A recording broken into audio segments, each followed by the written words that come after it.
Listeners, today I want to start with a confession. Most founders I talk to say the same thing when they hear data privacy and compliance. Their shoulders tense up. They picture, all these long audits, legal jargon, random spreadsheets, and money burning in the background. But at the same time, those same founders want something huge: enterprise customers, trust, bigger deals, board confidence. They want to scale without waking up to a security incident on a random Tuesday. So, listeners, welcome back to the BizBlend podcast. As always, I'm your host, Sana, and somewhere in between those realities, which I just told you, there's this quiet question that we are going to address in today's conversation. How do I take data privacy seriously without killing our speed as a startup?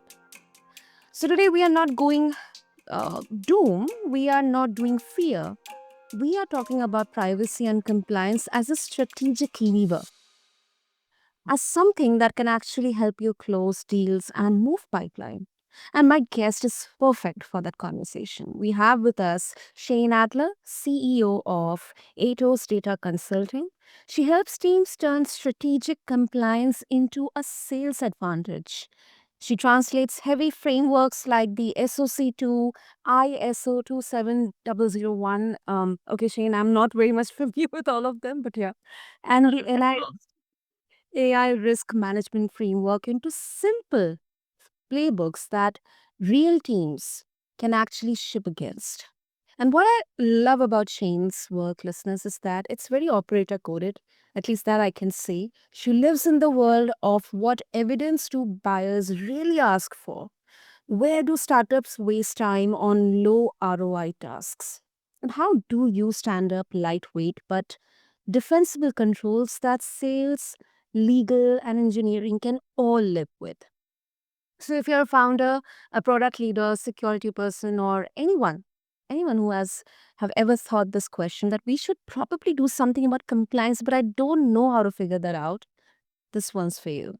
Shane, welcome to the BizBlend podcast, and I'm really, really honored that you're here today with Thank us. you so much. I appreciate the comprehensive intro, and I'm excited to be here. Wonderful, wonderful. Shane, I mean, this is a very important topic, but I think there's a certain amount of fear and you know I've recently come across this FOFO, fear of finding out, Mhm. uh, being attached, when it comes to data privacy or compliance, anything that is, legal, for the fact accounting as well.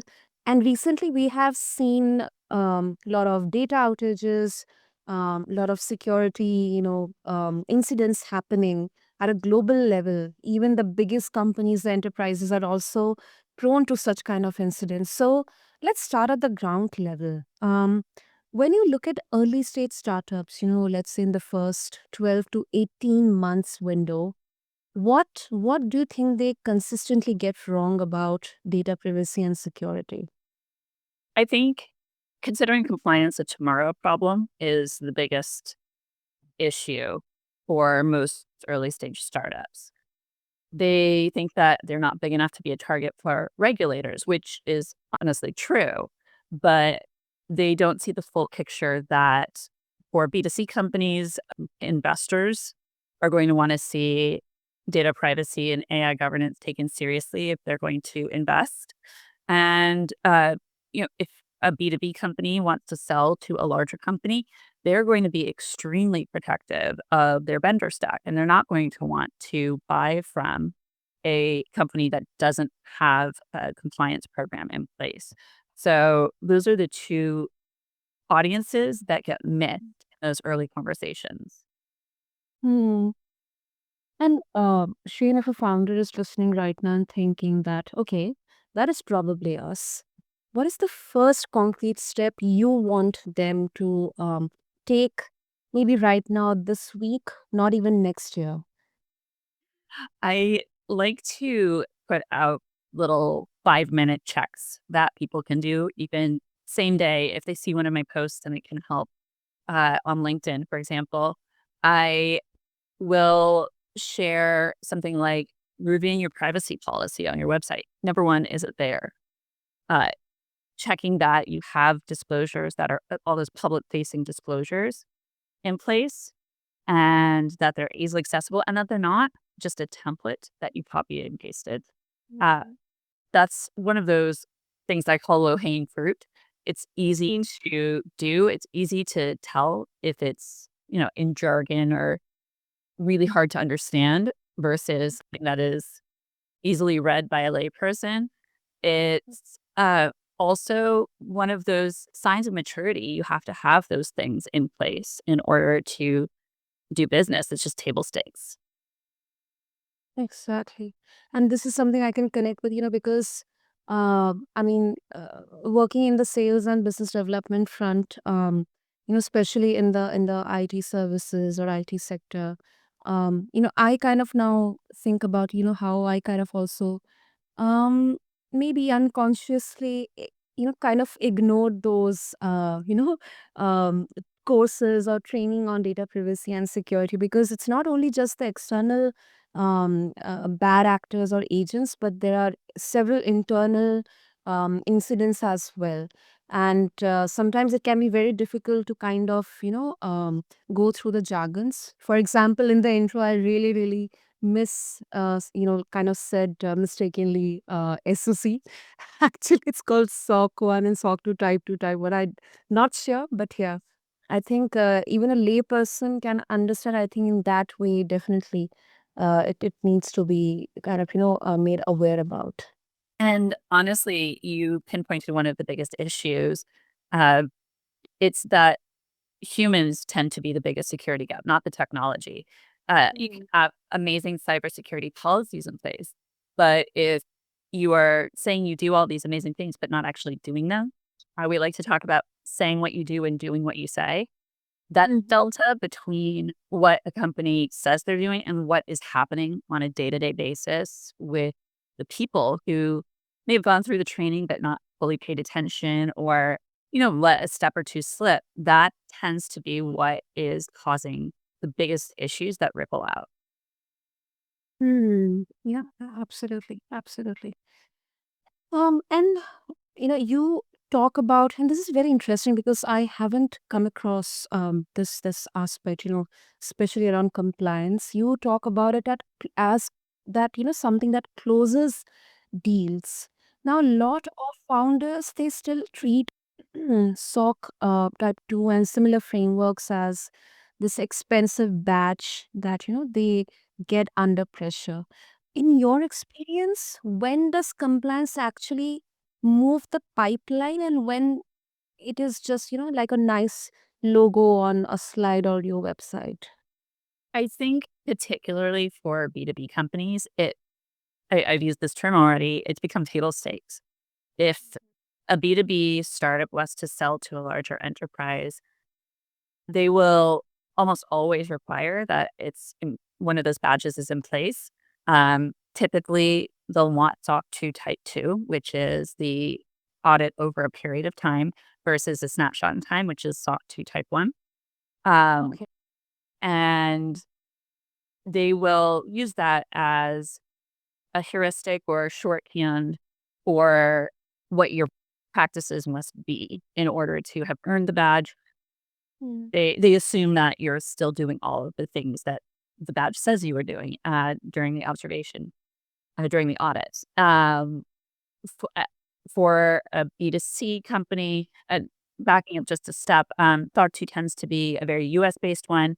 If a B2B company wants to do business internationally, ISO 27001 would be the the parallel option Mm. to choose. And sometimes both may be required. Then turning to how that relates to sales, I mean, I think that connection for B2B companies, it's obvious. You are going to lose time on all of those questionnaires.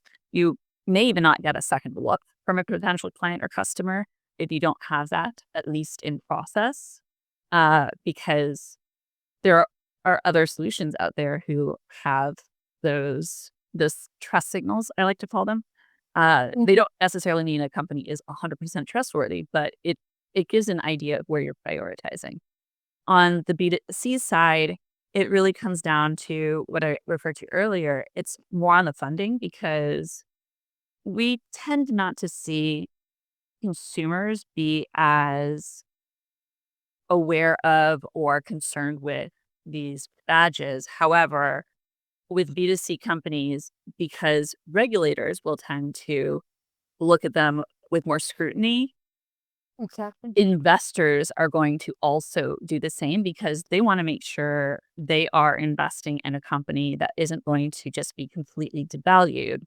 And we have seen that happen as a result of not having data privacy uh, compliance policies in place. Exactly. Exactly. And that is something, huge, especially for B2C. I think it busts a lot of misconception around it, because I think it shifts the mental model from this is a tax to this is actually a sales asset. It it absolutely is because as a company is going to scale and wants to get that positive attention, wants to be able to have those practices in at the ground floor, we Mm-hmm. call it compliance debt. The further along you get before you implement compliance, it's as similar to tech debt.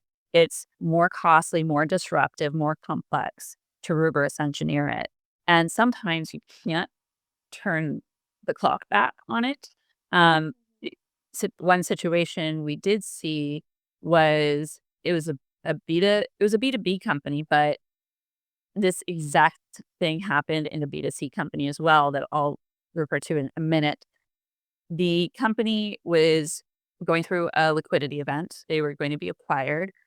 We were on the acquiring side in the transaction. And when diligence was done, it came out that they had not built their programming, their algorithm on data that was handled compliantly. Initially, their valuation was low eight figures, so not a huge deal in the scheme of M&A, but for these founders, two founders, nice people, it was 6 years of their life. And when that was uncovered, it's like if you're selling a house and the inspector discovers mold in the basement, you can't then just go find another buyer for that same house without disclosing the mold. It would be fraud. So you have to disclose going forward that this issue came up in diligence. The sale price dropped from that low eight figures to mid six figures. And it was 96% drop in valuation. Basically, these poor guys, like they were not bad people. They just didn't know what they didn't know. And they had to sell for the value of the debt the company had functionally. And the same thing happened. So the reason that happened, I'm sorry, I should explain, is something called algorithmic disgorgement, which is a mouthful.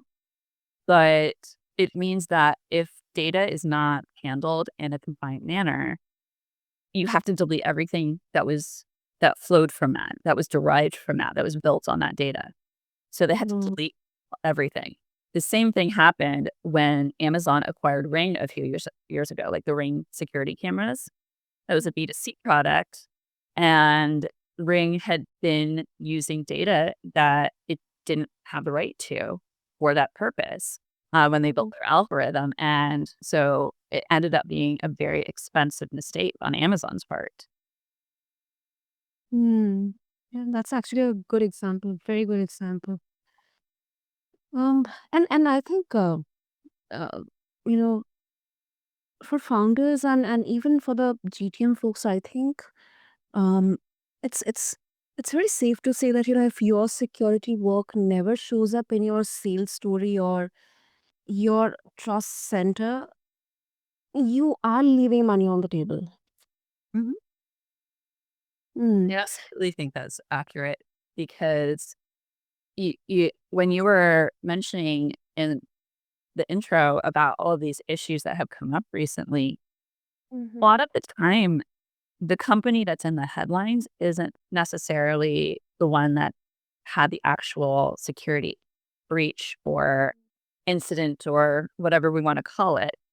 It's typically somewhere in the vendor stack. And so if you want to market your product, your business, your services to get that extra value, that peace of mind that you can give your client that may be using your whatever it is, that is a value add for them because they won't have to worry as much that you're going to be a PR liability. Exactly. It's always better to, be proactive rather than be reactive.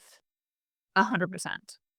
And to and it's tedious, but keep it up. Like, not just doing these things during an audit period, but keeping them up in those, a SOC 2 audit is, or the type 2 audit is 90 days. Those intervening 9 months, you have to maintain the same cadence. So building it as a practice and a daily habit versus a one-time event. Exactly. And one more kind of question that comes to my mind is okay, AI governance. We have to. I mean, it's like the elephant in the room. Like every startup wants to sprinkle and is actually sprinkling AI into their product, but then the governance side also it feels messy. So, um, Shing, when you look at how teams are using AI today, what worries you the most from a privacy and a risk standpoint? So it's not actually the sprinkling of AI across. AI washing is getting some attention, like Mm. false claims of using AI in a product that doesn't actually use AI. But I think shadow AI is really the biggest issue at this point. And that's the unsanctioned or unregulated within the company use of AI by employees to do work related tasks where they may not be aware of all of the things they need to check in the platform's terms or policies, training data. I think people in my line of work are aware of, for example, Grammarly, the Mhm. plugin for checking grammar. A lot of people use that in their work and have the free edition, but don't realize that if you're using the free edition, you cannot opt out of them using your inputs on your screen, your data, to train their model. And so your information could be your company information could be flowing unregulated into all of these training models for AI. And we don't understand how it may come out on the other side. Wow, that is wild actually. Yeah, it's a big issue at this point because I think there is a delta between what feels reasonable to regulate with AI, what maybe the C-suite at a larger company or what feels like a monumental use of AI, like if it's going into a product, for example, is that's one thing that may get the scrutiny it needs. Hopefully it will. But, Mhm. you know, popping some client information into your personal chat GPT account or Gemini account to generate an email or a memo or what have you, you if they're not seeing that, if they're not regulating it, if they're not speaking to it and ensuring that it is being done in a safe, uh, compliant, you know, just careful manner, then it could have really, really negative outcomes for the company long term. Absolutely, absolutely. Um, and um, so before we wrap up, it's kind of a more of a nuanced take. I want to push on something that founders would probably say off the record, like our customers do not care about privacy certifications yet. They just want features in our product or our service, maybe. So, for a startup which is still in survival mode, Shane, is it actually rational to postpone serious privacy work until there is a real enterprise demand? I think the answer in certain areas, well, across all areas, is going to be it depends. I think it's accurate that the average consumer, individual private consumer for of a B2C product, probably doesn't care about a trust badge or a certification. I think that there is the flip side of that is once you do grow, you have that risk of not having the foundation of privacy practices, having that compliance debt, and also the algorithmic disgorgement issue that could come up if you are building a product, like a tech product, or building Mm. anything on data, which is most things these days. So I think with regard to pursuing a certification for, a B2C company that is in survival mode, I don't think that getting the SOC 2 Type 2 or having an ISO 42001 badge on their website is going to move the needle. However, aligning their aligning the policies and procedures to those standards will be a good investment of time and resources because of, again, investors, having that foundation, having it baked into how you're building. On the B2B side, I think that honestly, it is going to be an excellent investment. I think a lot of potential customers won't even speak to a company until they've gone through at least the preliminary phases to get those things in place. So it you can narrow the scope, and I think it's smart to narrow the scope to just what is practical at a certain point, and you don't have to go out and get every badge and have all the boxes ticked right away. But getting that in motion, getting the process, the audit, those basic security and procedure certifications and frameworks in place, I think Mm. is that it for a B2B company is always a good idea at the ground floor. Yeah, absolutely. Yeah, that makes sense. And it doesn't sorry, just to add, this doesn't mean having someone full-time dedicated to it. It doesn't mean sending out for a ton of, open-ended legal expenses. Most of these are not to be outsourced to a lawyer or a solicitor, so you don't even do a lot of this work. And for these companies that are in survival mode, it doesn't make sense to hire someone to do this because they don't have enough to do where it would be a full-time role. So outsourcing and making sure that it is a scaled down version of what a major multinational corporation would be investing in, that's where the difference would be for a startup versus an established company. Mm. Yeah, I think actually a more conscious and mindful approach towards it. Like, the move is not do everything right now, but it's decide consciously what you will do, what you will defer, and what you will never ever compromise on. And we have a framework that my co-founder actually Mm. created in his dissertation work. It's our proprietary way of approaching this that's principles based as opposed to going through checklists and making sure that all the boxes are ticked. And while you have to do that in an audit to a certain extent, it's about the principles that underlie all of these things, which tend to be fairly universal. And if you can start from that mindset of, you know, only collecting the data you need, only keeping it as long as you have to, like those seem like common sense type of things to do.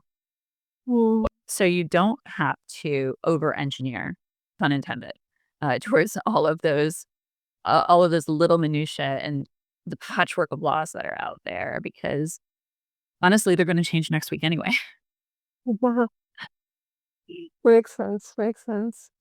Brilliant. Brilliant, Shane. Refreshingly practical. No fear mongering.